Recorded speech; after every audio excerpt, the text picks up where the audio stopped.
있는데 그런 국제기구가 여기 스카보로에 하나 있어요. 그래서 13년째 운영하고 있는데 거기 리더십 팀에 한국 사람이 필요하다고 그래서 들어가서 지금 같이 일하고 있습니다. 그래서 그 일도 하고 있고 하여튼 여러 가지 이렇게 잡스럽게 지금 일을 하고 있습니다. 한 2015년까지 하나님께서 여기에 두실 것 같아요. 그리고 2015년 이후에는 토론토를 떠나게 될 것이다. 지금 오크빌에 지금 살고 있습니다. 저도 좀 더 얘기를 해야 되겠네요. 그리고 그래서 그 비즈니스랑 미션이랑 연결하는 일들, 그래서 선교사들을 교육하고 그 사람들 심사하고 또 그 사람들이 비즈니스 플랜 세우면 그거 고쳐주고 또 가서 컨설팅하는 일을 합니다. 작년부터는 선교지에 들어가서 학교도 하고 있습니다. 그래서 선교사들이 사업을 할 경우에 어떻게 비즈니스 플랜을 쓰고 그래서 여러 대학에 미국에 있는 경영학과 교수들이랑 같이 팀을 만들어서 하고 있어요. 올해 같은 경우는 터키 이스탄불에서 5월 말에 일주일간 했습니다. 근데 저는 맨 처음에는 그 비즈니스를 어떤 그 선교의 도구로 생각을 했었어요. 처음에도 그렇게 요청이 왔었고, 그래서 이제 거기에 이제 관계를 하다가 점차 이것이 그런 문제가 아니라는 것들을 깨닫기 시작했어요. 그 몇 가지 이유들이 있는데, 하나는 선교사들이 비즈니스를 잘 못해요. 거의 죽을 씁니다. 자꾸 재정사고들이 나타나고 그럽니다. 그러면서 이게 선교사들이 할 일이 아니구나 하는 걸 점점 알게 됐어요. 이거는 비즈니스 세계에서 잔뼈가 굵은 사람들이 할 필요가 있겠구나 그런 생각을 했어요. 그냥 보세요. 선교사가 우리가 그 개신교가 해외 선교하기 200년밖에 안 됩니다. 그러니까 선교사란 이름으로 선교사를 파송한 건 200년밖에 안 돼요. 근데 대부분 목회자였죠. 그러다가 지난 20년간이 전문인 선교사들이 조인하기 시작한 거예요. 저 같은 사람이죠. 저는 목회자가 아닙니다.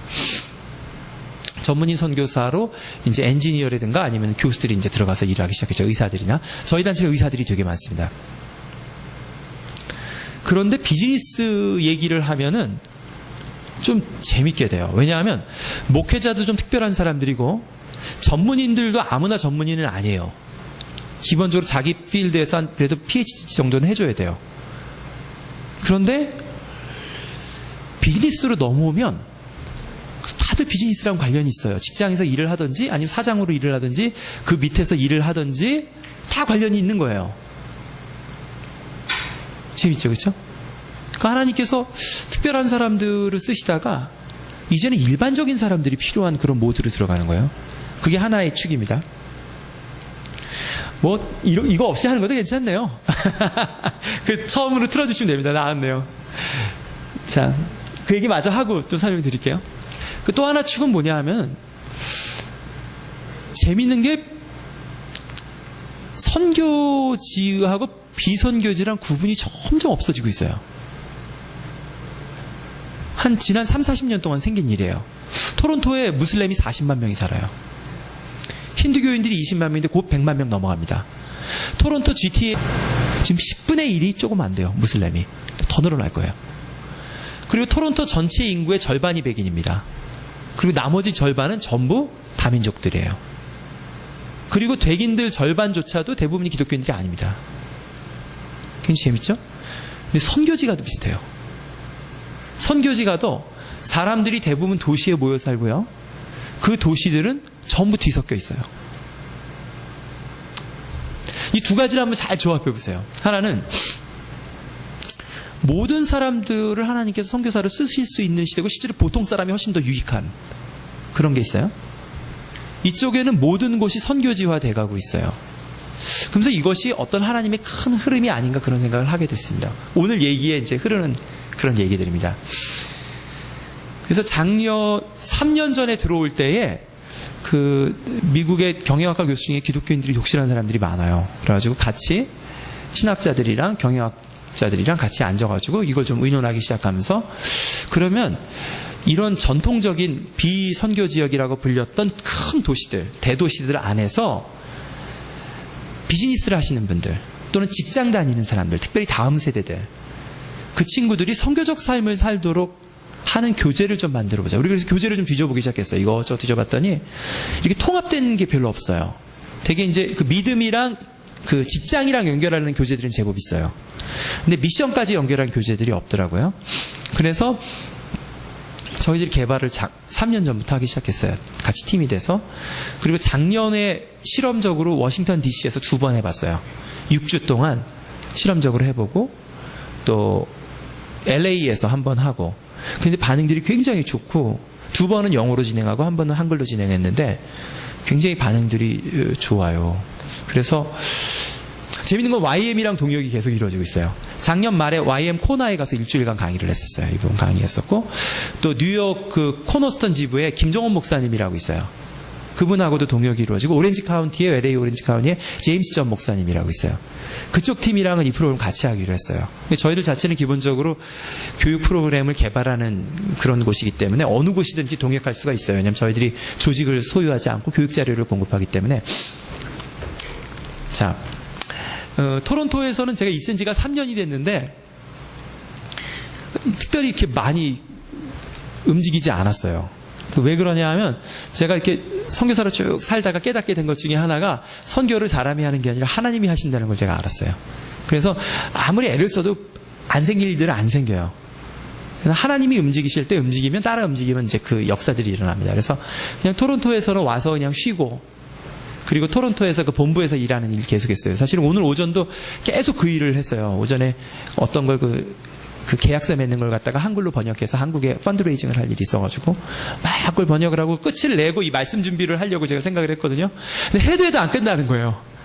그래서 오늘 오후에 굉장히 늦게 시작했어요. 이 말씀 준비를. 그러다 보니까 사실은 파워포인트를 아주 예쁘게 다 만들지 못했어요. 그리고 사실은 내일부터 시작하는 캐나다 토론토 코스타에서 아이들한테 말씀을 직업과 소명으로 말씀을 전해달라고 저한테 이렇게 요청이 와가지고 맨 처음에 안 하려고 하다가 하여튼 하나님께서 말씀을 주셔가지고 사도행전을 다시 보기 시작했어요. 그래서 오늘 저녁에 와서 그 말씀을 나누면 좋겠다 싶어서 그걸 막 이렇게 맞추기 시작했는데 다 못 맞췄어요. 근데 그런 대로 전할 테니까 또 하나님이 역사하시겠죠.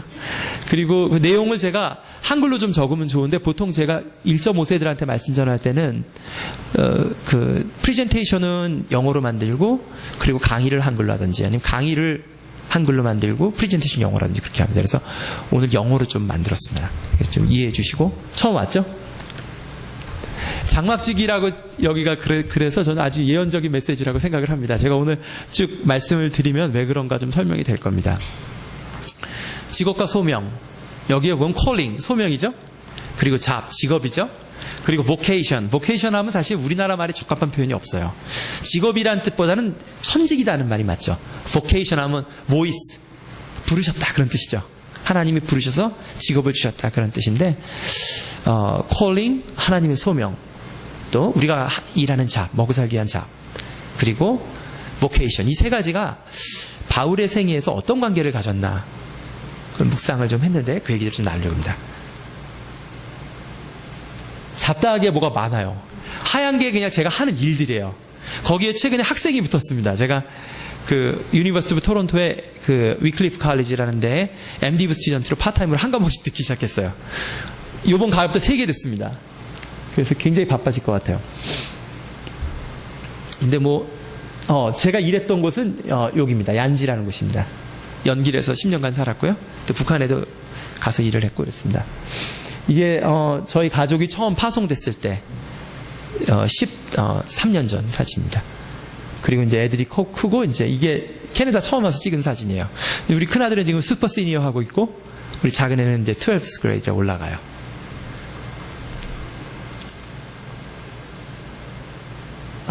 이게 아까 말씀드린 저희가 같이 세운 단체예요. 교육 자료 개발하는 단체인데 이 JBS라는 프로그램이에요. 이 JBS는 여기서 하는 프로그램이고 JES는 선교사들 재교육하는 프로그램이고 지금까지 중동에서만 했어요. CRN은 이제 그런 펀드들 연결하고 컨설팅 연결하고 있는 네트워크 기관입니다. 그래서 이 세 가지를 지금 하고 있습니다. 하고 있고 올해 가을에 저희 지금 계획으로는 이 교육 자료를 갖다가 스마트폰에서 받아볼 수 있게 지금 하려고 그래요. 그래서 그렇게 해서 일주일에 한 45분 정도 혼자 공부하고 모여서 기도하고 그런 그룹들을 직장 다니는 청년들을 대상으로 좀 시작을 해볼까 생각하고 있습니다. 자, 4가지 주제인데 제가 8시 한 20분까지 맞춰볼게요. 9시 20분. 9시 20분까지 맞춰볼게요. 한 25분씩 최대한 빨리 끝내볼게요. 빨리 끝내볼게요. 양이 좀 많아요. 그러나 너무 소화 안 될 정도로 하진 않고, 소명에 대해서 얘기를 좀 할게요. 소명에 대해서. 바울의 그 삶을 갖다가 쭉 묵상하면서 이렇게 좀 정리를 해봤어요. 이 영화 보신 적 있는 사람? 미션. 손 들어보세요. 미션. 이게 80년대 유행했던 영화인데요. 이 세대 차이가 느껴집니다. 이게 지금 딱 손 드신 분은 4050 세대입니다. 나머지 이제 2030인데, 이거 제가 대학교 3학년 때인가 2학년 때인가 봤어요. 봤는데, 로버트 드니로가 폭포 위를 막 올라가던 장면 기억나세요? 회개하느라고? 근데 그걸 끌고 올라갔을 때 이걸 끊는 장면에서 제가 뭐 펑펑 울었던 기억이 나요. 중앙극장에서 제가 봤었는데, 이 영화를 모르시는 분들도 음악은 알 겁니다. 넬라 판타지아. 따라다라다 아시죠? 이 영화입니다. 이 한 장의 그림이요. 이 한 장의 그림이 사실은 선교에 대해서 우리가 갖고 있는 여러 가지 그 이미지들을 생각나게 합니다. 천주교가 저희보다 100년 일찍 해외 선교를 시작했습니다. 예수회, 제수이트라고 그러죠. 여러분들 혹시 그 고등학교 중에 왜 로열라라고 붙은 고등학교들 기억나시죠? 로열라가 그 세인트 이그나티우스 로열라라고 하는 유명한 선교사예요. 굉장히 헌신적으로 일했던 선교사인데, 예수회 선교사죠. 예수회 선교사가 먼저 시작했습니다. 그래서 임진왜란 때 일본군들이 쳐들어왔을 때 일본군들 중에 일부가 십자가를 들고 들어왔던 거 아세요? 가토 기요마사라고 하는 그 호랑이 잡는 장군이 기독교인이었습니다. 천주교인이었어요. 예수교가 거기 들어가서 이제 그런 거죠. 예수회가 들어가서. 저희보다 100년 일찍 시작했어요. 개신교는 100년 늦었죠. 왜냐하면 종교개혁 이후에 종교전쟁에 휘말리는 바람에 19세기, 20세기 때부터 시작을 했습니다. 그러나 18세기 때부터 천주교는 선교를 시작했습니다. 그 당시엔 사실은 엄밀히 말하면 천주교, 개신교의 구분이 불분명할 때입니다. 종교개혁자들이 처음부터 자기들이 개신교로 갈 줄은 몰랐어요. 가면서 알게 됐어요. 사실 엄밀히 말하면 천주교도 기독교입니다. 그 당시에는. 지금도 사실은 전 개인적으로 그렇다고 생각합니다. 그런데 그 이미지가, 왜냐하면 천주교가 100년을 먼저 시작했기 때문에 그들이 남긴 족적이 개신교에도 깊이 영향을 미쳤습니다. 깊이 영향을 미쳤어요. 그리고 그것이 우리 안에 깊은, 선교는 그런 거야 라고 하는 어떤 그것도 도장을 찍어 놓은 게 있어요. 박스가 있어요. 근데 그 박스는 지난 200~300년만 있었던 박스입니다. 그전에는 없던 박스들이에요. 그 전에 선교가 없었을까요? 그 전에 없었나요? 있었죠. 교회사 2000년 동안에 계속 선교가 진행됐습니다. 계속 선교가 진행이 됐어요. 하나님께서 친히 하셨습니다. 모든 민족을 섞어서 복음을 전하셨어요. 그래서 유럽이 다 복음이 전파된 겁니다. 그러나 지난 200~300년 동안 아주 독특한 형태들이 나타났어요. 그러나 그것이 늘 교회가 썼던 일반적인 방법은 아닙니다. 몇 가지 박스들을 좀 볼게요. 우리가 그 한자로 관견이라고 그러죠. 관견. 그런 얘기 들어보시죠. 관견. 앞에 대롱을 쓰고 보는 거죠. 그렇죠? 대롱을 쓰고 보면 대롱 안에 것만 보입니다. 그렇죠? 밖에 거는 안 보여요. 가려져서. 이거를 부실 때에만 넓은 세상이 보이죠. 그렇죠? 넓은 세상이 보입니다. 바리새인들이 예수님을 핍박했던 이유는 바리새인들이 악해서라기보다는 이 박스 때문에 그렇습니다. 그들이 갖고 있는 400년 동안 개발된 회당을 중심으로 한 중간기 동안 개발된 어떤 회당 중심과 율법 중심의 신앙에 이 대롱이 매달려 있어가지고 보지를 못했어요. 예수님은 오히려 핍박하죠. 우리도 그럴 수 있습니다. 우리가 선교에 대해서 잘못된 박스들이 있으면 나올 필요가 있어요. 그 박스는 써도 되고 안 써도 되는 가죽부대 같은 겁니다. 첫 번째 박스 어떤 게 있는가 볼게요. 대리자를 쓰는 겁니다. 선교는 어떤 특정한 사람들이 하는 겁니다. 신부님, 특수한 훈련 받은 사람들, 교육을 많이 받은 사람들, 특별히 헌신된 사람들만 가는 겁니다. 지난 200~300년 동안 그렇게 했어요. 그러나 항상 그런 거 아닙니다. 그 전에는 그렇지 않았습니다. 교회사 전체를 볼 때요, 선교사를 특별히 임명해서 선교사를 파송했던 게 손으로 꼽습니다. 없진 않았어요. 있긴 있었어요. 그러나 손으로 꼽고 대부분은 그런 직함 자체가 마땅히 없었어요. 바울도 정확히 말하면 지금의 눈으로 해석하면은 그 사람을 선교사로 해석하는데 본인들은 선교사로 생각하고 갔던 게 아닙니다. 순회 랍비로 간 겁니다. 스네라비. 그 당시에 그런 전통이 있었어요. 회당과 회당을 건너뛰면서 말씀을 전하던 사람들이 있었어요. 그걸로 간 건지 선교사라고 자기들이 생각하지 않았습니다. 이 박스죠. 이 박스 하나님이 지금도 쓰실까요? 생각해 봐야 됩니다. 두 번째는요, 선교는 멀리 가서 뼈를 묻는 거라고 생각합니다. 멀리 가서 뼈를 묻는, 한 번 가면 오지 말아야 됩니다. 자주 나타나면 이상합니다. 그렇죠? 근데 그거는 그럴 수밖에 없었어요. 실제로 맥킨지라고 하는 선교사가 노바스코시아에서 한국까지 가는데 2달이 걸렸어요. 그리고 가서 몇 년 안 있어 죽었습니다. 그 청년이 2달 반 만에, 2년 반 만에 죽었어요. 당신은 그랬어요. 그러나 지금은 하루면 옵니다. 그리고 더 재밌는 거는 그 모든 사람들이 여기 다 있어요. 여기 다 있습니다. 예수님께서 너희는 모든 민족에게 가서 라고 말할 때 헬라어로 파세 에스노스라고 하죠. 에스노스라는 말은요, 정확히 말하면 지리적인 개념이 아닙니다. 그런 개념이 아니에요. 그거는 타 문화란 뜻입니다. 같은 언어와 같은 사고를 하는 어떤 그룹의 사람들에게 들어가는 걸 말하는데, 재밌는 건 그 그룹의 사람들이 여기 다 있죠. 이미 다 있어요. 그러니 이 박스를 끼고 있으면요, 단기 선교는 부지런히 보내는데요, 자기 교회가 있는 동네에 무슬림이 살고 있는 건 몰라요. 정말 모릅니다. 정말 모른다니까요. 정말 모르더라고요. 정말 몰라요. 그리고 그 사람들은 전도 대상자라고 생각 전혀 안 합니다. 세 번째 박스입니다. 여기에 보면, 이 영화를 보면 어떤 대목이 나오냐면, 이 신부들이 들어가서요, 혹시 기억나세요? 정글에서 사람들을 막 불러 모으죠. 원래 그 사람들 정글에 살던 사람들이에요. 이과수와 폭포 근처에 살던 사람들이에요. 근데 그 사람들이 나중에 어디 와서 살게 됩니까? 평지로 내려와요. 평지에 뭐가 있죠? 거대한 교회가 있습니다. 그리고 교회 안에 들어가면 어떤 일이 발생합니까? 이 사람들이요, 바이올린을 손으로 깎아가지고 다 만들었어요. 그리고 스페인의 노래를 부릅니다. 라틴어로 하나님을 쫙 찬양합니다. 기억나세요? 굉장히 아름답게 찬양해요. 이것이 우리가 갖고 있는 박스에 있는 미션에 대한 생각이다. 뭐냐 하면, 상대편의 문화 안에 들어가는 것이 아니라 내 문화로 그들을 불러냅니다. 그리고 그들의 사는 정글에서 그들을 살도록 돕는 것이 아니라 그들로 하여금 교회를 중심으로 살게 합니다. 세상 속으로가 아니라 교회 왕국으로 사람들을 부릅니다. 그리고 그 교회 왕국 안에 모든 자원을 집중시킵니다. 그 교회를 그럴듯하게 만들면 사람들이 올 거라고 생각을 해요. 지난 20, 30년 동안 북미교회랑 한국교회가 그 모델에 목매달아 살았어요. 대부분의 기독교인들, 제대로 신앙 박힌 사람들은 교회 하는 행사 다 가야 돼요. 거기다가 자기가 헌신할 수 있는 재정적 헌신은 교회에만 다 해야 돼요. 그러면은 복음이 전파될 거라고 생각했어요. 근데 지금 어떻게 됐죠?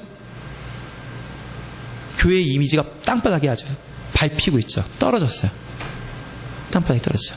그리고 세상에 나가서는 시간이 없습니다. 바빠요. 세상은 그냥 돈 버는 것이에요. 부지런히 돈 벌고, 야, 오늘 술 한잔 하자 그럼 뭐래요? 교회 가야 돼. 잽싸게 나옵니다. 직장에서 완전히 최고 얄미운 인물 중에 하나입니다. 그렇죠? 부지런히 집에 옵니다. 근데 그게 원래 모델이었을까요? 원래 모델이었을까요? 이걸 크리스탄돔이라고 그럽니다. 기독교 왕국이라고 부르는데, 이거는 기독교가 동로마 제국에 의해서 공인화된 다음에 생긴 현상입니다. 교회를 중심으로, 모든 것을 기독교 중심으로. 그렇지 않죠. 종교적 중심이 아니라 뭡니까? 하나님 나라 중심이죠. 하나님 나라는 어디에 있습니까? 소금으로 세상 속에 들어갑니다. 그리고 세상 속에서 빛을 발합니다. 대부분의 시간과 재장이 세상 가운데 풀어집니다. 교회에 풀어지지 않습니다. 엄밀히 말하면 5세기 전에는 기독교가 대부분 건물조차도 없었습니다. 한번 생각해보세요. 이 박스가 지금도 유용할 것인가? 미션 영화에 나온 박스죠. 네 번째 박스입니다. 이건 가장 나쁜 박스인데요. 그 영화에 보면 아주 그 수사가 그 안에 들어갑니다. 몇 명이나 십자가에 달려서 죽었어요. 폭포에 빠져 죽었죠. 근데 이 수사가 들어가서 멋지게 클라리넷을 붑니다. 오보에를 붑니다. 그랬더니 이 사람들이 감동을 먹었어요. 아주 헌신적인 사람입니다. 대단한 사람이죠. 그 사람이 없었더라면 그들에게 복음이 전파 안 될 뻔했어요. 우리 안에 이런 사상이 들어와 있습니다. 어떤 특정한 사람들이 아니면, 내가 아니라면, 우리가 가지 않으면 복음이 전파되지 않을 것으로 생각해요. 마치 하나님에 대한 이미지가, 이것이 가장 나쁜 현상 중에 하나인데, 하나님은 이런 분이에요. 뭐냐면 예수님을 보내셨어요. 그의 아들을 저한테 주십시오. 네, 마땅치가 않네요.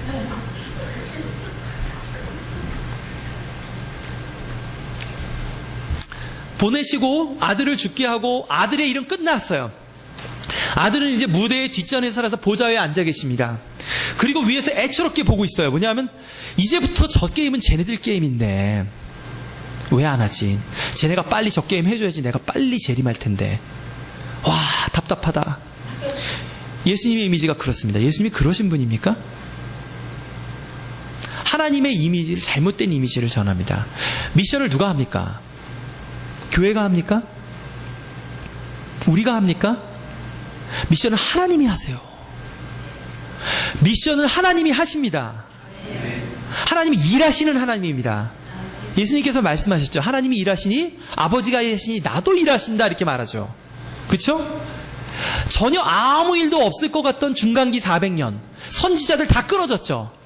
그때 400년 끝났을 때 예수님이 뭐라고 그러고 등장합니까? 때가 찼다 얘기하죠.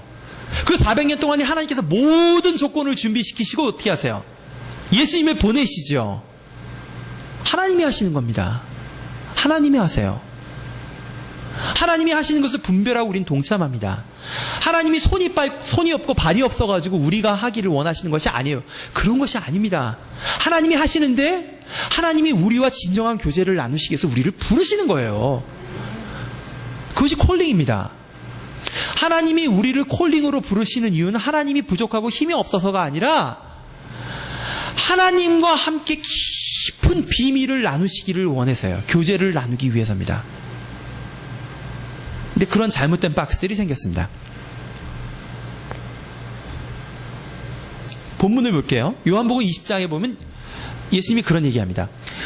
아버지께서 나를 보내셨듯이 나도 너희를 보내노라. 여기서 무슨 얘기입니까? 무슨 얘기냐면 아버지가 나를 보냈지 내가 너희들을 불러서 나한테 와, come to me. 맨 처음에 오라 그랬죠. 나를 따르라 그랬죠. 나를 따르라 해서 어떻게 돼요? 세상 가운데 보내시죠. 그렇죠? 여기에 해당되는 사람들이 누굽니까? 모든 크리스찬들이에요. 모든 크리스찬들이에요.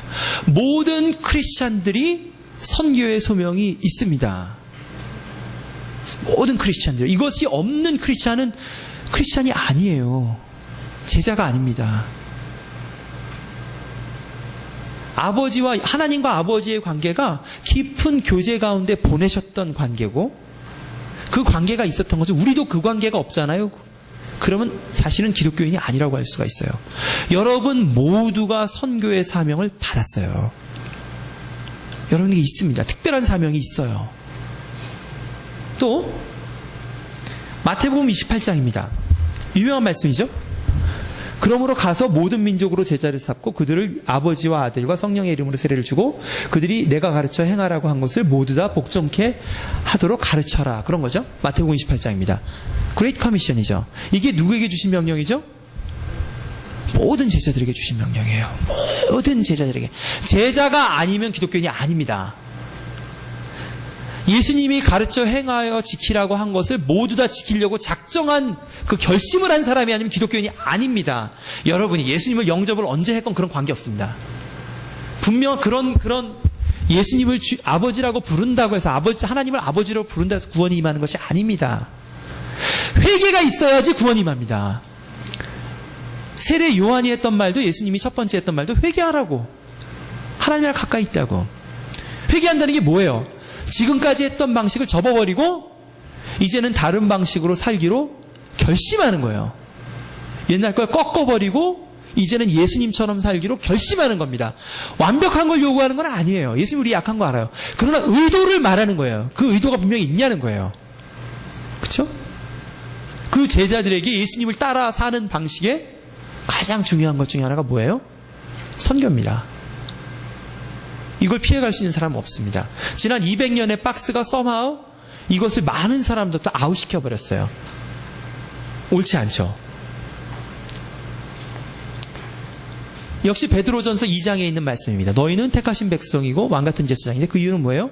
너희를 부르신 그 아름다운 덕을 전하게 하려 합니다. 이렇게 얘기를 하죠. 그 이유 때문에 부르셨다고 얘기합니다. 이 콜링은 모두에게 있습니다.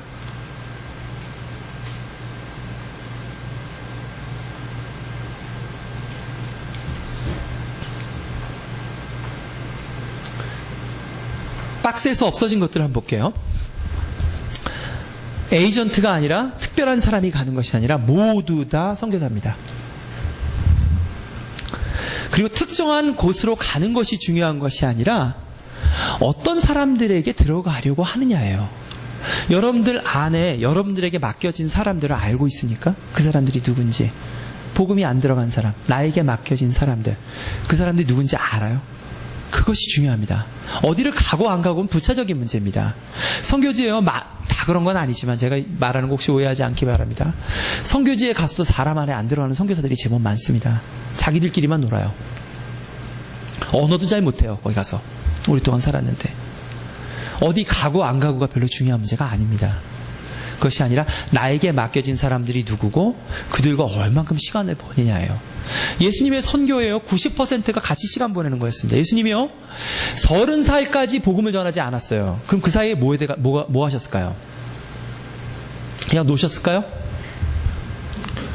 15살때부터 30살 때까지 매일 직장에서 일하면서 갈릴리 사람이 되셨어요. 그들과 친구가 되셨어요. 그게 예수님이 하셨던 사역의 90%입니다. 그러냐는 거죠. 그런 사람들이 있냐는 거죠. 들어가서 같이 시간을 보내는 사람들이 있냐는 거예요. 교회의 왕국과 우리끼리의 문화 가운데 대부분의 시간을 보냅니까? 아니면 세상 속에 있습니까? 실제로 그 사람들 끝까지 사랑합니까? 그 사람들 얼만큼 압니까? 여러분들 무슬림들이 무슬림하고 좀 시간을 보내서 무슬림한테 어려운 질문을 받으신 적이 있으신 분 손 들어보세요. 여기서. 예. 많이 없으시네요.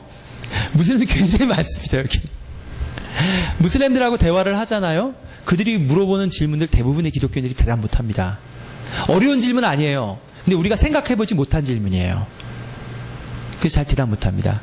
자, 무신론자랑 대화해 본 적이 있는 사람. 그래서 내가 대답 못하는 어려운 질문에 직면했다. 손 들어보세요. 조금 더 많네요. 사실은 이 시대의 가장 큰 종교는 무신론입니다. 세속주의입니다. 또 종교적 다원주의입니다. 그 사람들이 물어보는 질문들이 제법 어렵습니다. 어려워요. 근데 대화하지 않으면 우리도 고민 안 하게 돼요. 우리끼리 모여 살면 그게 다 우리가 생각하는 게 옳은 줄 알아요. 다른 사람들 보기에 전혀 안 그렇습니다. 그거 깊이 고민하지 않으면요, 복음에 대해서 깊이 모르게 됩니다. 깊이 몰라요. 우리가 알고 있는 복음이 굉장히 얄팍해요. 왜냐면 우리끼리만 있으니까. 우리끼리 하는 게 다 맞는 줄 알죠. 그리고 마지막입니다. 인간이 하는 것이 아니라 하나님이 하시는 건데 이거를 경험하셔야 돼요. 뭐냐 하면 하나님께서 그 마음을 주셔서 그 사람들을 놓고서 기도하고 그 사람을 사랑하게 됐는데 하나님께서 역사하셔서 그 사람들을 변화시키세요. 그 놀라운 영광에 동참케 하세요. 그리고 그 일들을 통해서 도저히 저 인간은 절대 안 바뀔 것 같았는데 성령께서 내 마음에 소망을 주시고 기독해 하시고 기다리게 하시는데 어느 날 변화돼요. 그 오래 기다리시는 사랑, 그리고 그 오래 참으심, 그리고 놀랍게 일하심, 그것들이요 동참하지 않으면 모릅니다. 그리고 나를 향해서도 그렇게 기다리셨다는 거, 그것 통해서 알게 됩니다. 하나님이 하시죠. 자, 직업에 대해서 얘기를 좀 할게요. 예수님의 직업이 뭐였죠? 예, 30살까지 목수였고 그 다음엔 직업이 뭐였을까요?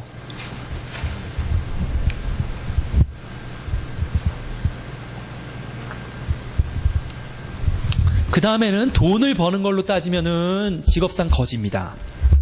돈을 버는 거 따지면요. 하는 일로 봐서는 의사입니다. 의사 아니면 랍비입니다. 그렇죠? 3년 동안 그렇게 지내셨어요. 이 시대는요, 직업을 굉장히 중요하게 생각합니다. 직업을 굉장히 중요하게 생각해요. 어떤 직업을 갖느냐에 목숨을 겁니다. 그리고 어떤 직업을 갖느냐에 따라서 마음이 높아지기도 하고 낮아지기도 합니다.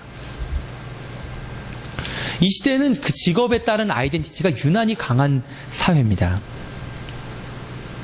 그래서 그런지 저한테도 그런 젊은이들은 이런 질문들 굉장히 많이 해요. 네코스타 가서도 분명히 멘토링하면 무수히 물어볼 거예요.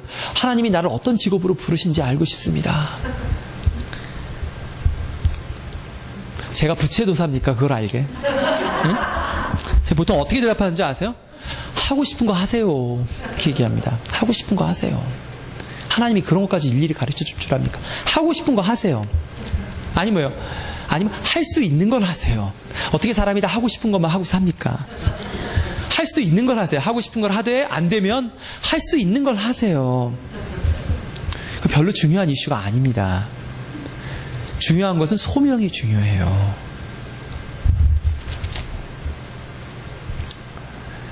소명이 있으면 직업이 천직으로 바뀝니다. 소명이 있으면 하나님께서 나를 가정주부로 부르신 그 이유를 알게 되잖아요. 어떤 사람을 맡겼는지 알면 그 일이 세상에서 가장 귀한 일이 됩니다. 또 그러다 다른 일 할 수도 있어요. 전 첫 번째 직업이 교수였어요. 그러다 교수 그만뒀어요. 지금 비즈니스 컨설턴트로 일해요. 다음번에 하나님께서 또 뭘 맡기실지 모르겠어요. 그러면서 선교사기도 해요. 그게 뭐 그렇게 중요합니까? 제가 대학사회에 들어서 깜짝 놀란 것 중에 하나가 뭐냐면 평생 교수하고 싶어서 인생에 목매다는 사람들이 생각보다 굉장히 많더라고요. 별짓을 다 하더라고요. So what? So what? 하늘나라 가면 다 불타서 없어질 것들입니다. 그렇게 별로 중요하지 않아요. 무엇을 해도 괜찮습니다. 하고 싶은 걸 하시든지 아니면 할 수 있는 걸 하세요. 그럼 지금 주어진 일들에 최선을 다하고 다른 거 하고 싶으면 이직하세요. 교육을 더 받든지. 안 되면 그 일 하세요. 문제는 그게 중요한 게 아니라 그 안에서 나에게 맡겨주신 하나님의 소명을 발견해야 됩니다. 그것은 생명보다 귀합니다. 그것은 생명보다 귀합니다. 그게 없으면 사는 게 아닙니다. 사실은. 사는 게 아닙니다. 기독교인으로서 사는 게 아니에요. 그것을 발견하기 전까지. 예수님은요, 갈릴리 사람들을 섬겼습니다. 참 재밌어요. 예수님께서요, 무수한 사람들을 섬긴 게 아닙니다. 예수님이 공공연히 그래요. 나는 이스라엘의 잃어버린 양들에게 보냄을 받았다. 그 얘기를 합니다. 그리고 해외 선교 안 하세요. 예수님 안 합니다. 물론 중간에 몇 가지 사건들은 있어요. 있지만 예수님의 대부분의 시간은 딱 정해진 사람들하고만 보내요. 예수님이 왜 그러셨을까요? 인간이니까 그렇죠. 어떻게 온 동네 다 다니면서 합니까? 자기가 사랑하고 섬길 수 있는 사람의 숫자는 제한되어 있다고요. 이게 얼마나 우리에게 위로가 됩니까? 하나님께서 우리에게 많은 것을 요구하는 것이 아닙니다. 예수님께서 뭐라 그래요? 한 사람의 영혼이 천하보다 귀하다고 하잖아요. 여러분에게 맡겨진 한 사람의 영혼에 집중하는 것이 무척 중요합니다. 자, 베드로는 어디에 부름받았습니까? 베드로는 예루살렘 교회를 지켰어요. 바울이 했던 일을 못했습니다.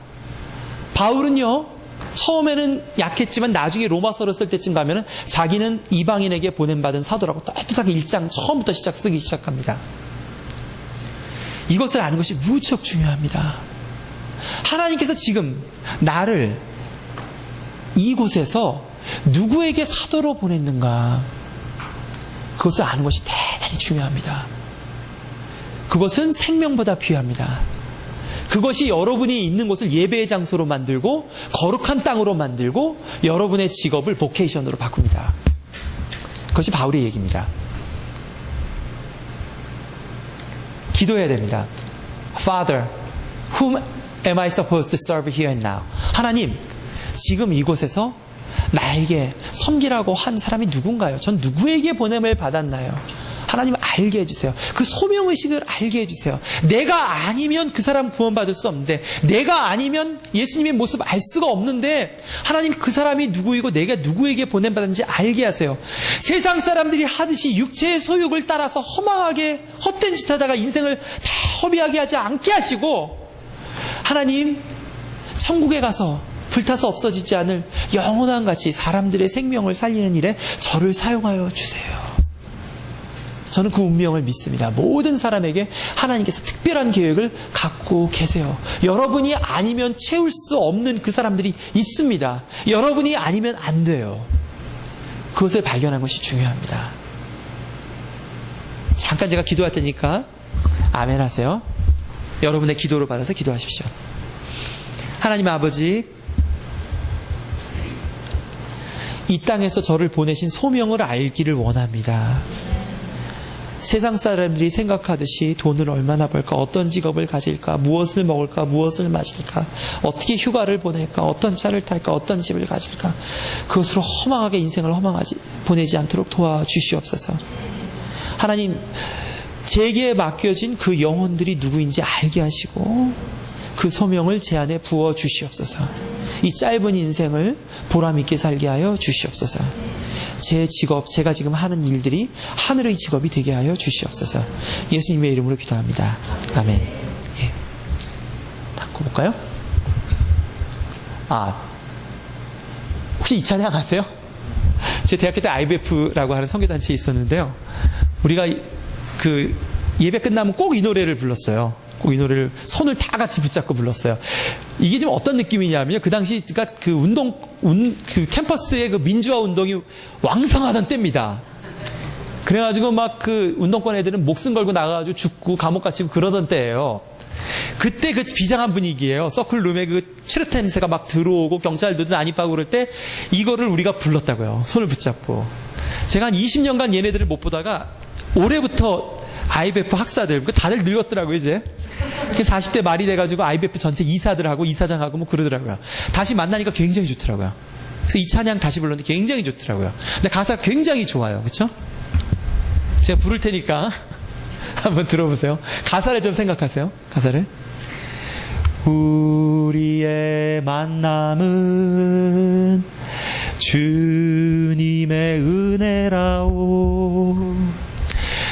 우리의 모임은 주님의 축복이라오. 여러분도 같이 해보세요. 아는 분들은.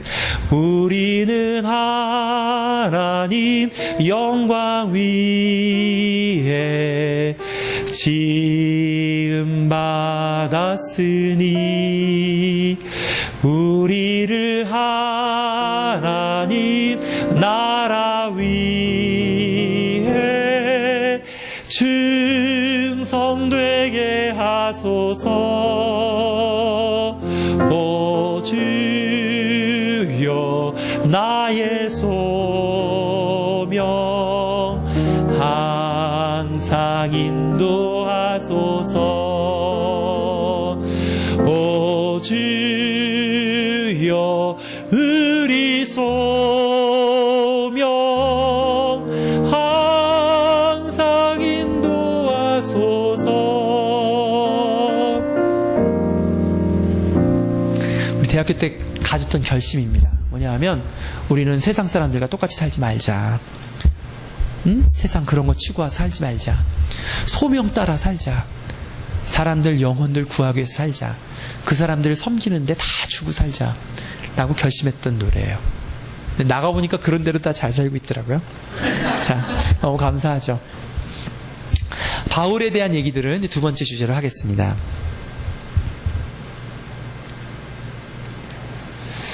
바울 오늘 이렇게 앉아가지고요, 바울의 나이를 제가 계산해봤어요. 막 찾아가면서 이때 나이가 몇이었고 굉장히 재밌더라고요. 제가 오늘 굉장히 재밌는 걸 몇 가지 발견했어요. 바울이 처음 여러분들 잘 알죠. 담에색 올라가다가 눈이 멀어서 아나니아 만나는 사건 잘 알죠. 그때 나이가 바울이 몇 살이었는지 아세요? 29이에요. 주저버렸잖아. 29이에요. 바울이 원래 태어나긴 다소스라는 데서 태어났었어요. 다소스가 뭐냐면 지금 터키 남부의 메르신이라고 하는 데서 1시간 떨어진대요. 제가 그 근처까지 갔었어요. 굉장히 여름이면 더운 지역이죠. 어촌입니다. 근데 거기서 태어난 2세예요. 바울이 2세입니다. 2세인데 재밌는 건 바울이 10살에서 15살 사이에 역이민을 갔던 것 같아요. 예루살렘까지 갔습니다. 그래서 걔가 거기서 가말리엘이라는 스승, 당대 유명한 바리새인이죠.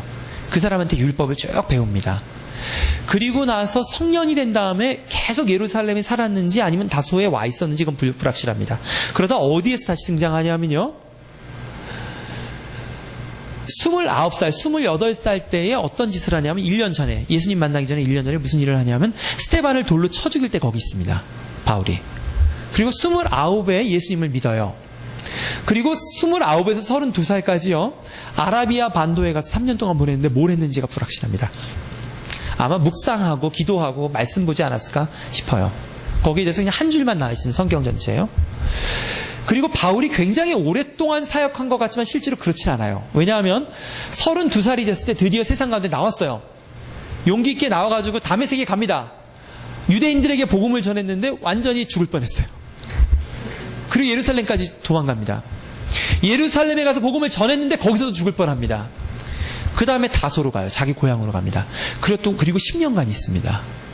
그리고 그때의 행적이 뭔지가 불확실해요. 다소에서 굉장히 사역을 열심히 했다. 그런 얘기 없어요. 그냥 다소에 있었다라고만 돼 있어요. 재밌죠? 바울이 굉장히 오랫동안 일한 것처럼 보이지만 바울이 1차 선교여행부터 3차 선교여행까지 로마의 감옥에 갇히기 전까지의 횟수가 13년밖에 안 됩니다. 12년. 그러니까 실제로 바울은 굉장히 오랜 기간 동안 혼자 보냈고 실제로 일한 기간은 12년, 13년이에요. 위로가 되시는 분들이 있습니까? 준비가 되는 것이 무척 중요합니다. 일을 많이 하는 것보다.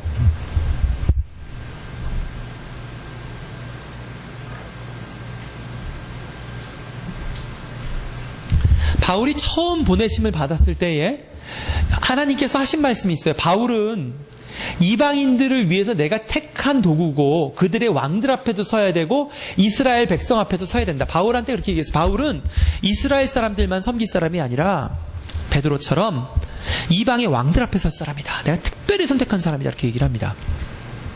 바울은 그런 사람이었어요. 이게 똑같은 메시지입니다. 우리 자매님 이름이 어떻게 되죠? 하현수? 강현수? 하나님께서 똑같은 말씀하세요. 강현수는 내가 어떤 사람들을 위해서 특별하게 세운 종이다. 태초 때부터 내가 너를 택정하였다. 그리고 내가 너를 그 운명을 위해서 불렀다. 하나님께서 갖고 계신 계획이 있으세요. 저한테도 있고 여러분에게도 있습니다. 바울은 근데 이방의 왕들 앞에 설 사람들이었어요.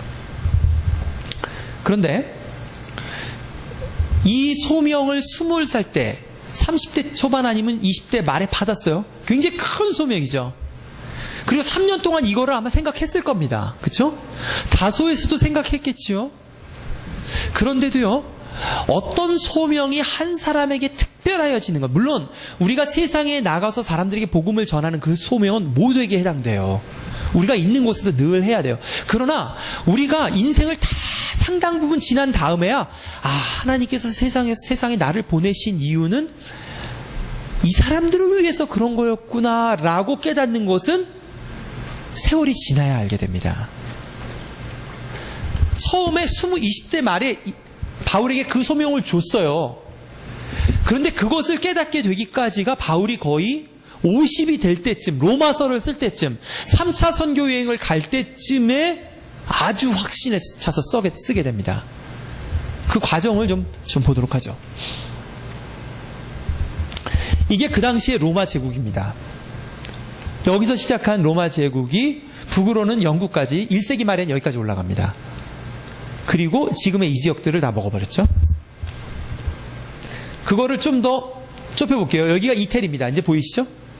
앞에 거랑 잘 보세요. 이태리 여기 있죠? 그리스 반드죠? 터키고 이스라엘이고 여기가 이제 이집트죠. 그 여기가 카르타고죠. 지금의 리비아 지역이죠. 확대합니다. 확대하면 이탈리아가 요만해지고 그리스, 그 다음에 지금의 터키 지역이 미노에시아입니다. 그 당시 터키 사람들이 없었죠. 전부 그리스 사람들이 살고 있었죠. 자, 그리고 바울의 동네는 다소스라고 하는 여기에요. 안디옥은 얼마 안 떨어졌죠. 지금도 차 타고 가면 반나절이면 갑니다. 여기까지. 지금의 터키 마지막 지역이죠. 건너가면 여기부터 시리아입니다. 그런데 1차 선교 여행의 특징을 보면은 1차 선교 1년간 떠났어요. 지역적으로 넓지 않았죠. 근데 1차 선교 여행을 보면은 이 지역이 산악 지역입니다. 굉장히 험한 지역입니다. 굉장히 험한 지역이에요. 여기가 고원입니다. 이 안디옥이 있는 데가. 이쪽 그 미노에시아 안디옥이랑 이 안디옥이랑 다릅니다. 근데 고원 지역이 굉장히 험한 지역이죠. 그런데 여기를 다닐 때의 바울의 주된 코드 중에 하나가 회당입니다. 거의 예외 없이 바울이 회당에 가서 말씀을 전합니다. 회당에 가서 복음을 전해요. 회당이라는 게 뭡니까? 회당은 나중에 좀 더 깊이 설명을 드리겠지만, 회당은 이스라엘 성전이 무너진 다음에, 예수님 오시기 400년 전에 그 바벨론 유수 때 성전이 없어졌죠. 그리고 나서 성전 안에 법궤가 사라집니다. 물론 70년 뒤에 스룹바벨이 와서 성전을 세우긴 세웠는데 그 성전 안에는 법궤가 없어요. 법궤는 굉장히 중요하죠. 왜? 법궤에 있는 수룹 가운데서 내가 너를 만나리라 하고 말씀하신 장소가 법궤거든요. 그러니까 성전이 안고 없는 찐빵이 된 겁니다. 이게 겉으로는 모양을 했는데 모양도 허름한 데다가 별 볼 일 없어요. 그러면서 이스라엘 사람들 가운데 어떤 게 개발이 되냐면, 많은 사람들이 유수를 갖다가 다 돌아온 게 아닙니다. 굉장히 일부분만 돌아왔어요. 그리고 대부분 사람들은 해외에 있었는데, 그 해외에서 신앙을 유지하기 위해서 이 친구들이 뭐를 하냐면 회당이라는 걸 세워요. 회당이라는 게 조그만 교회입니다. 조그만 건물이에요. 성전이랑 비슷하게 지었죠. 보아스와 야긴을 세우고 짓는데, 유대 가정이 10명 이상의 가정이 모이면 회당을 지었어요. 10명 미만일 때는 기도처를 세웠어요. 기도처라는 게 뭐냐면 가정에서 예배드리는 겁니다. 그게 빌립보에 있었던 겁니다. 기도처라는 게 기도원이라는 게 아닙니다. 거기 보면 빌립보에 갔을 때 기도처를 찾으다 루디아를 만나죠. 그게 가정교회 같다는 소리입니다. 그리고 이 회당에 가게 돼서 누구를 만나냐면, 거기 딱 가면 누가 있냐면 유대 사람들이 한 절반 이상을 차지하고 있는 거예요. 그리고 재밌는 것은 그 가운데에 외국 사람들도 들어와 있었어요. 그래서 1차 선교여행 때 바울이 설교할 때마다 뭐라고 얘기냐면, 유대인들이요 하나님을 경외하는 이방인들이요, 그러면서 말씀을 전합니다. 말씀을 전해요. 바울이 지금은 선교를 하는데 1차 선교여행 때는 주로 가는 데가 회당, 그리고 말씀을 전하는 건 1차적으로는 유대인들에게 전합니다. 그래서 설교 내용은 변증적이지가 않아요. 설교 내용은 굉장히 다이렉트합니다. 왜? 이미 예수님의 소문을 다 알고 있으니까. 다 너희가 죽인 예수가 부활했다, 너희가 죄를 졌다, 바로바로 담대하게 전하죠. 그런데 2차 선교여행 때 게임이 좀 달라집니다. 처음부터 계획이 깨지기 시작합니다. 처음에 첫 번째는 어떤 일이 발생하죠? 2차 선교여행 때 바나바랑 대판 싸우죠. 그 다음에 헤어져요. 그리고 신라가 붙습니다. 그 예루살렘 교회에서 유다랑 신라를 보내는데, 신라랑 같이 팀을 이뤄가지고 출발을 하고, 그때 누가가 또 붙습니다. 그 팀이 이루어지기 시작해요. 그런데 원래는 어디로 가려고 그랬냐면, 안디옥에서 출발해가지고 지금의 이란 지역, 아프가니스탄 지역, 아제르바이잔 쪽으로 가려고 그랬어요. 근데 예수의 영이 막았더라, 이렇게 나옵니다. 아마 추산하기는 어떤 그 자연 재해가 있었던 것 같아요. 눈이 크게 왔거나 산이 무너졌거나 뭐 그런 일이 있었던 것 같아요. 못 갔죠. 그래서 드로아까지 할 수 없이 가고, 드로아에서 누굴 만납니까? 그 유명한 제자인 디모데를 만나죠. 그리고 드로아에서 어떤 일이 발생하냐면, 마게도니아 사람이 부릅니다. 건너와 달라고. 그래서 유럽으로 넘어갑니다. 유명한 사건이죠. 그리고 빌립보에 들어가는데, 빌립보에 들어가면서부터 바울의 계획이 다 틀어지기 시작합니다. 바울이 1차 때 했던 건 뭐예요? 회당에 가서 유대인들에게 복음을 전하는 거였어요. 근데 빌립보에 딱 갔더니 첫 번째 난관에 부딪힙니다. 회당이 없어요. 기도처밖에 없어요. 어쨌든 그럼 기도처를 중심으로 몇 명 안 되는 사람이라도 복음을 전하고 해보려고 했어요. 했는데 난데없이 어떤 여자애가 쫓아다니네요. 약간 맛이 간 여자예요. 막 소리를 지릅니다. 견디다 못해가지고 귀신을 쫓아주죠. 귀신을 쫓아주는 것 때문에 어떻게 되죠? 감옥에 들어가요, 신라랑. 지금 보세요. 본인이 원래 계획했던 것은 아닌데, 회당이 아니라 지금 어디에 가 있는 겁니까? 감옥에 들어갔어요. 그리고 감옥에서 찬양을 드리고 예배를 드리는 가운데 간수들과 죄수들에게 복음을 전하게 됩니다. 전혀 다른 게임이 진행이 됩니다. 지금 원래 원했던 회당이 아니라 지금 어디에 가 있는 겁니까? 감옥에 가 있죠. 그리고 대상은 유대인들이 아니라 누굽니까? 이방인들이죠. 이방인들 중에서도 바닥에 떨어진, 감옥에 들어가지 않으면 만날 수 없는 사람들을 만나게 하시죠. 그렇게 합니다. 그 다음엔 데살로니가로 넘어갑니다. 데살로니가에 거기 회당이 있었어요. 회당에서 말씀을 전했는데 박해만 당합니다. 베레아로 넘어가죠. 베레아에서 반응은 그런대로 괜찮았어요. 근데 데살로니가에서 쫓아온 사람들이 회당까지 와서 방해를 합니다. 거기 온 베레아 사람들은 굉장히 식견이 높아가지고 고상해가지고 말씀을 묵상했다. 그 사람들이 대부분 유대인들입니다. 이방인들 중에도 하나님을 아는 이방인들입니다. 그래서 이미 유대교 신자들이에요. 그러니까 말씀을 묵상하죠. 그러다 아테네로 넘어갑니다. 아테네로 넘어가서는 게임이 달라져요. 맨 처음에 회당에서 전했어요. 근데 곧 어디로 가게 됩니까? 광장, 아레오바고, 영어로는 힐즈 오브 마르스라고 하죠. 마르스의 회당이라고 하는, 그런데 회당이 아니라 마르스의 토론 장소죠. 광장이라는 곳에 가서 아테네에 식견 있는 사람들과 대화를 나누고 거기서 전도를 하게 됩니다. 지금 게임이 달라집니다.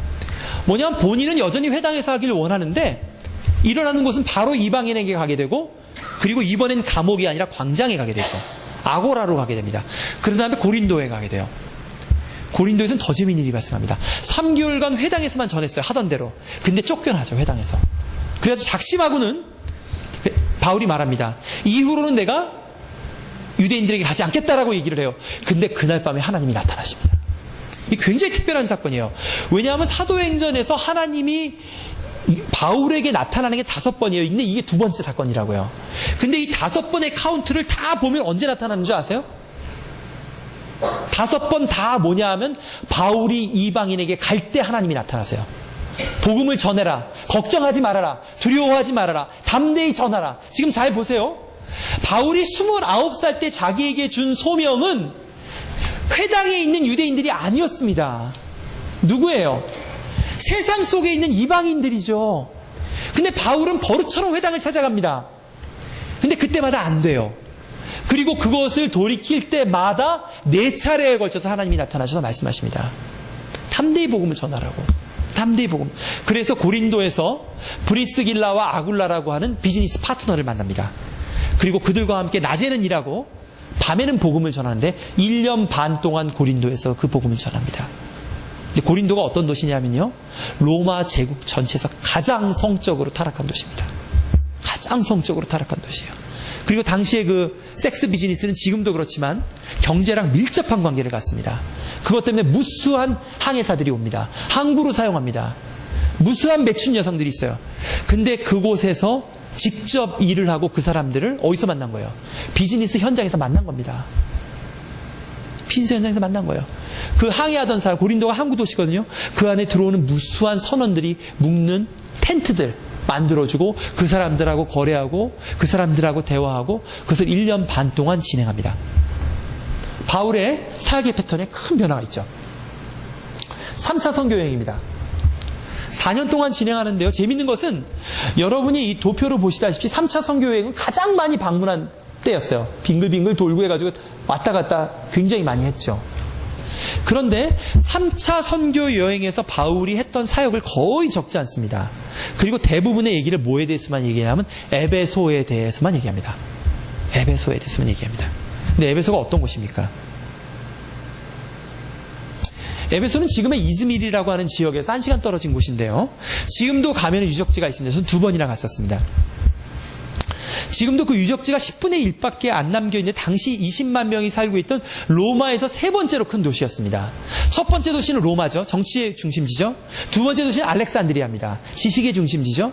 그리고 세 번째가 어디였냐면 에베소였어요. 그리고 에베소에는 무엇이 있었냐면, 에베소는 뭐 때문에 유명했냐면 상업 때문에 유명했습니다. 엄청난 상업과 비즈니스가 행해졌습니다. 그리고 그곳에서 무엇이 있었냐면 들어가는 항구 입구에 거대한 아르테미스상의 여신상이 있었습니다. 자, 세계에서 비즈니스의 중심지고 그리고 들어가는 입구에 거대한 여신상이 서 있는 곳 어디입니까? 뉴욕입니다. 지금의 뉴욕 같은 도시예요.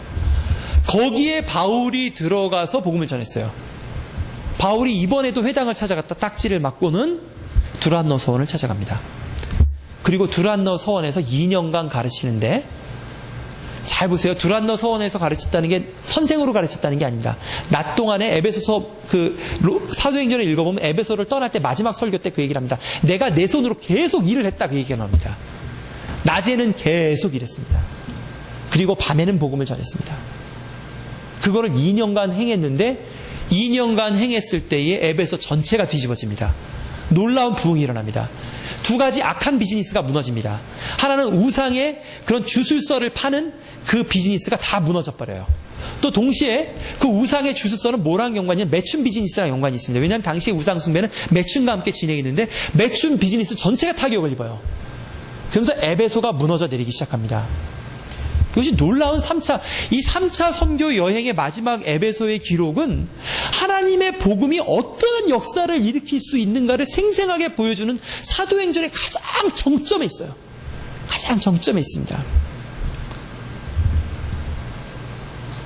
자, 바울의 1차부터 3차까지 진행되면서 큰 변화가 있습니다. 하나는요, 유대인에서 이방인으로 넘어가는 겁니다.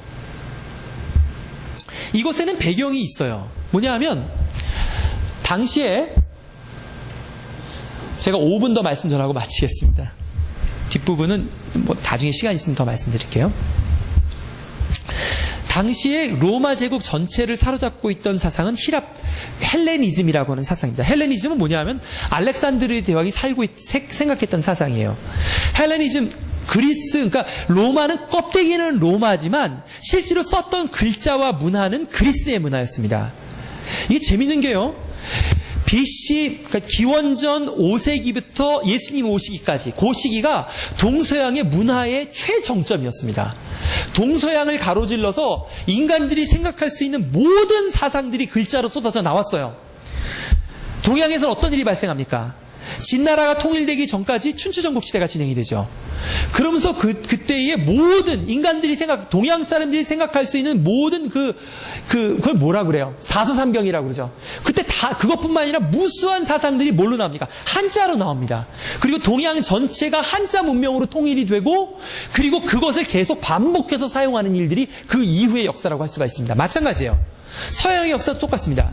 거의 같은 시기에 그리스의 작은 도시들, 폴리스들이죠.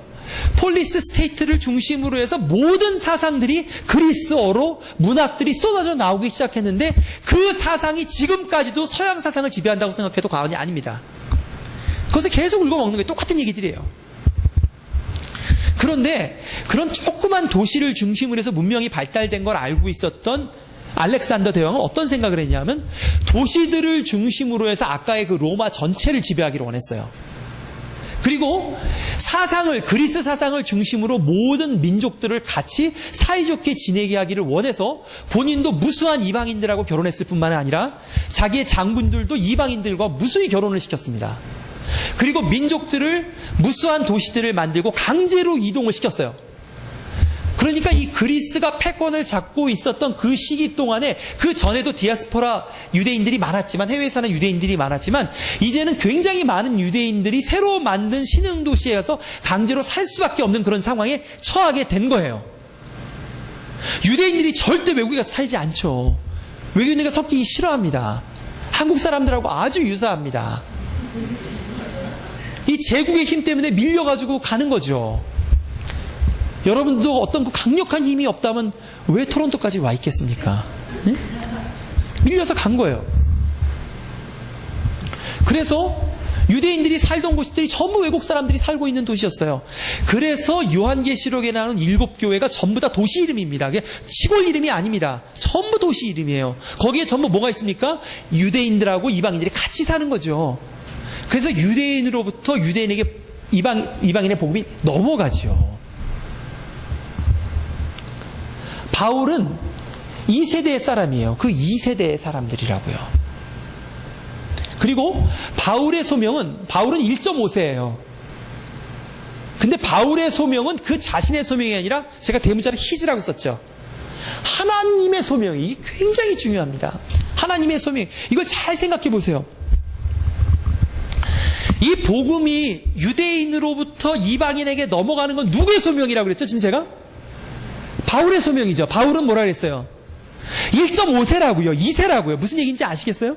이게 지금 이 땅 토론토에서 복음이 이방인에게 넘어가는 세대의 일을 담당할 사람들이 누군가요? 우리들의 애들입니다. 우리들의 애들이라고요. 하나님께서 걔네들에 대해서 특별한 소명을 갖고 계세요. 그리고 걔네들은 그 소명을 발견하지 못하면 인생을 헛개비로 살아갑니다. 헛개비로 살아간다니까요, 걔네들은. 그런데 이 소명이 그냥 넘어가는 게 아니라는 거예요. 그냥 넘어가는 게 아니에요. 이게 바울이 나온 거는 예루살렘에 베드로가 있어서 그래요. 베드로가 바나바를 보내고 베드로가 신라를 보냈기 때문에, 베드로가 유다를 보냈기 때문에 다소에 꽂혀 있었던 바울을 꺼내준 거라고요. 즉 뭐냐 하면은 이 도시 가운데 우리 자식, 우리 다음 세대의 아이들을 키우는 소명이 우리에게 있다는 거죠. 우리가 그 일을 하지 않으면 바울은 다소에 있을 수밖에 없어요. 다소에 있을 수밖에 없어요.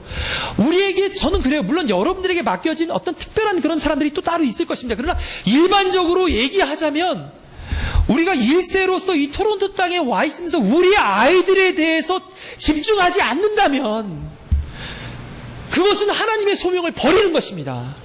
그것은 죄예요. 여러분 자식들에 대한 소망을 버린다면 그것은 죄입니다. 그것은 소명을 버리는 겁니다. 요나가 엉뚱한 곳으로 가서 고래 뱃속에 들어가는 거와 똑같습니다. 우리들의 아이들이 소명을 발견하지 못한다면 그것은 우리의 책임이에요. 우리의 책임입니다. 우리의 소명이 거기에 있습니다. 회당에서 아고라로 넘어가는 과정을 보세요. 유대인들은요, 처음에는 성전 중심의 신앙이었어요. 성전만 붙들고 살려고 그랬죠.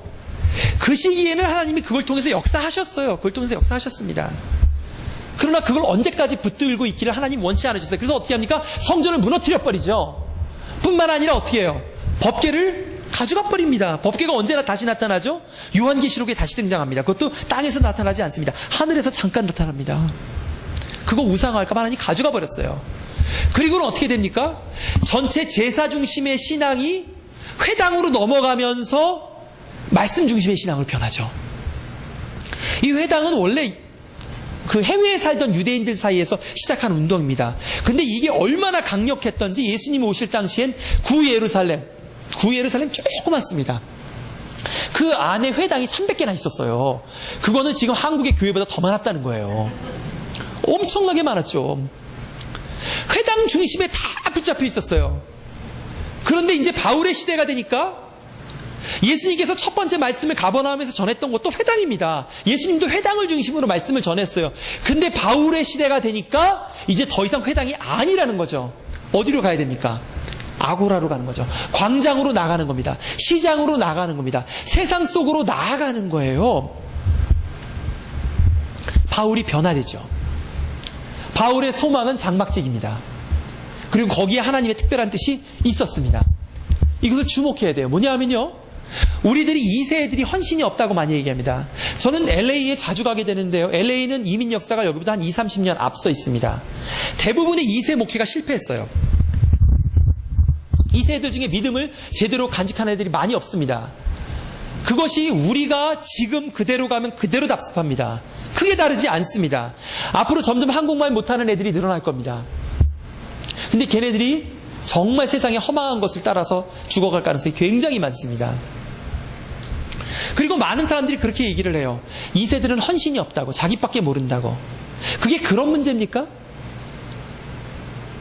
저는 그렇다고 생각하지 않아요. 제가 북한 사역할 때 2세 친구들을 많이 만나봤었어요. 얼마나 일을 잘하는지 몰라요, 2세 애들이. 얼마나 순수하게 일하는지 몰라요. 그리고 그 친구들이 일하는 때에는 분쟁이 적어요. 굉장히 순수하게 일해요. 그리고 그 친구들이 일하면요, 외국인들과 함께 일합니다. 제가 그때 깨달은 건 뭔지 아세요? 그건요, 우리의 비전이 너무 작기 때문에 2세들이 못 크는 거예요. 무슨 얘기냐 하면, 사울의 갑옷이 다윗한테 맞질 않아요. 우리들은요, 세상을 향해 있지 않습니다. 우리 1세들은 그럴 수밖에 없어. 이해가 돼요. 영어도 안 되고 여기 문화도 안 됩니다. 그래서 우리들의 온통 관심은 어디에 있어요? 교회에 있죠. 교회에서 시간을 다 보내고 교회에서 재정을 다 씁니다. 어쩌면 너무 많이 보내서 분쟁이 일어나는지 몰라요. 너무 자주 보니까. 근데 2세들은 그렇지 않아요. 우리보다 훨씬 넓은 세상을 봅니다. 우리들의 아이들은요, 교회를 세우자는 것에 마음이 뜨거워지지 않아요. 뭐에 마음이 뜨거워질까요? 세상을 변화시키자는 말에 마음이 뜨거워집니다.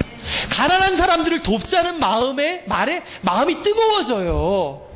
그리고 가난한 사람들에게 복음을 나누자는 말에 마음이 뜨거워져요. 그런 거에 뜨거워지는 우리보다 훨씬 더 스컵이 넓은 애들입니다. 그 비전을 우리가 사줘야지 걔네들이 그걸 받아요. 우리가 교회 안에 있는 비전, 우리 안에 있는 비전을 떠나야지. 그래서 우리 삶으로 우리들의 시간과 돈이 실제로 어떻게 세상 사람들을 위해서, 어떻게 가난한 사람들을 위해서, 어떻게 복음을 전하기 위해서 쓰이는지 우리가 보여야지 그 비전이 넘어간다고요. 우리가 변화되어야지만 그 비전이 넘어갑니다. 우리가 변화되어야지만 그 비전이 넘어갑니다.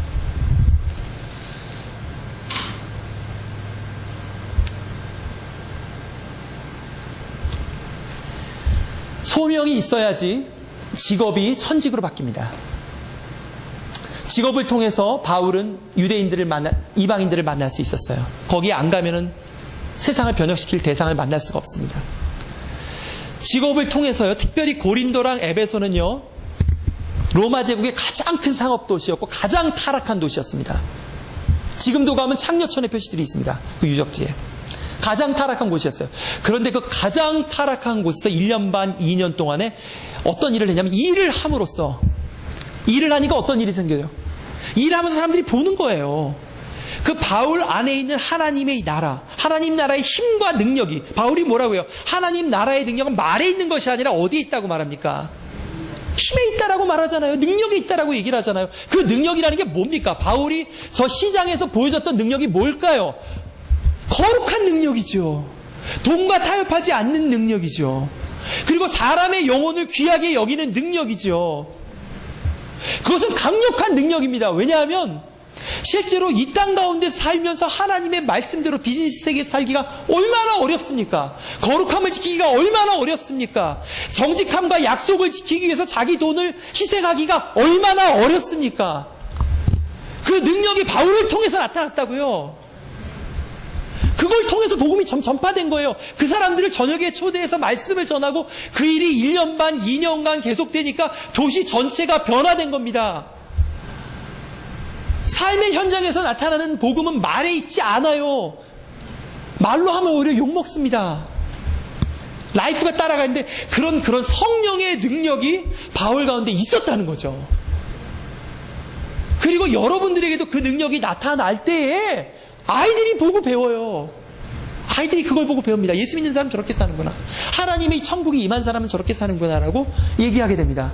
그리고 바울은 그 직업을 통해서 전체 도시를 바꿨습니다. 전체 도시를 바꿨어요.